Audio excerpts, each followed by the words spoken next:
You want to learn how to make pizza at home? Then this is the video for you. Welcome to part 2 of making New York style pizza dough at home. So the comment that caused the most debate and the most drama throughout the thread is, why do I measure things by weight? I've had a lot of people say, peace, I'm out of here. As soon as I heard grams, I'm out. Listen, just trust the process. This is the most precise way to get consistent results every single time.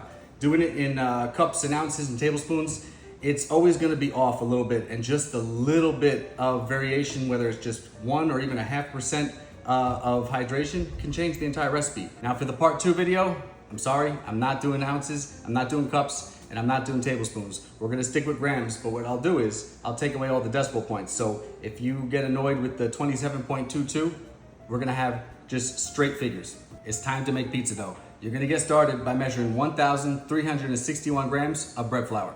And now it's time to measure the water, which some say is the most important part of the recipe, right? So for this, a lot of people are asking is what type of water and what temperature. So as far as the type goes, I just use filtered water, comes out of the refrigerator, so it works perfect. As far as temperature goes, I like to throw a bunch of ice in there just to chill it down. Now, this time of the year, especially in South Carolina, it's super humid out. So I really like to make sure that yeast is not gonna activate really fast. So make sure you're using ice cold water. Now for the water, you're gonna measure 843 grams. And what I like to use is a strainer here. So when I'm putting the water into there, the ice cubes are not gonna mix into there. Now for the yeast, I use active dry yeast. This is one that's gonna actually still have a decimal point. So 3.4 grams is what you're looking for. And the comment that we need to address with this one is, do you add sugar to activate the yeast? And in this one, you do not wanna add any sugar to this recipe. So you're just gonna take that 3.4 grams, you're gonna put it into the water, and what we're gonna do is just mix it up and just start to dissolve it into the water. When it comes to the salt, you just wanna stick with all natural sea salt. You're looking to flavor the dough, you're not looking to add extra chemicals and extra ingredients. So this right here is gonna be perfect for the fermentation process, and it's gonna give you a nice flavor. So 27 grams of salt. Take the salt, you're gonna put it into the water, and next up, you're gonna take the flour, and we're just gonna put this right into there. So just pour it right on top. All right, let's get this thing into the mixer. And I remember last time you guys were tagging Mr. Mixer. I know this thing makes a lot of noise, but listen, it made that noise from the day I bought it, so I'm not really sure what's going on inside, but the thing makes great dough. Now we're gonna put it on low just for about 30 seconds to a minute, just to get things incorporated. Otherwise the flour starts to kind of puff up everywhere. So once I feel like it starts to get incorporated, then we're gonna turn the speed up. See it to get a little incorporated, then I'm gonna speed it up. But if you do that before, I'm telling you, the stuff will just start to spray out everywhere and you're gonna have flour all over the kitchen. We got it to incorporate just a little bit. Now we're gonna turn the speed up a little bit.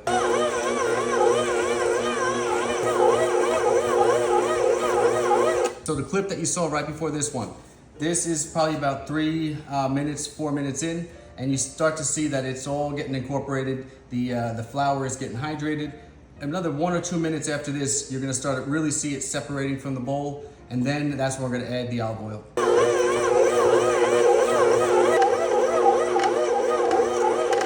So we got it to be fully separated from the sides of the bowl. We got the flour hydrated enough, so now you're gonna add the olive oil, and then we're gonna get it started back up.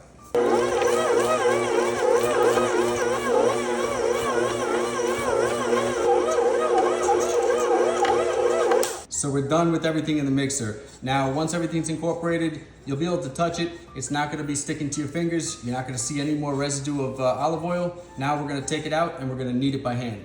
All right, so you just finished mixing it up. This is the consistency, and this is what you're looking for before you're kneading it. So now you're gonna get it on the table, and you're just gonna do like a stretch and fold, they call it. So what I like to do is I like to take the dough from the outside, fold it inwards, and then I just roll it forwards. All right, so we've been kneading this for about 3 or 4 minutes, and we're finally got the texture, the consistency we're looking for. So it's very smooth, it's not sticky to the touch. Next up, you're gonna take one of these dough boxes, put it in there, and you're gonna let it rest for 20 minutes. And time for a close-up look at the window pane test, just like last time. So the dough, as you can see, it's very soft. We don't have any stickiness, it's really smooth.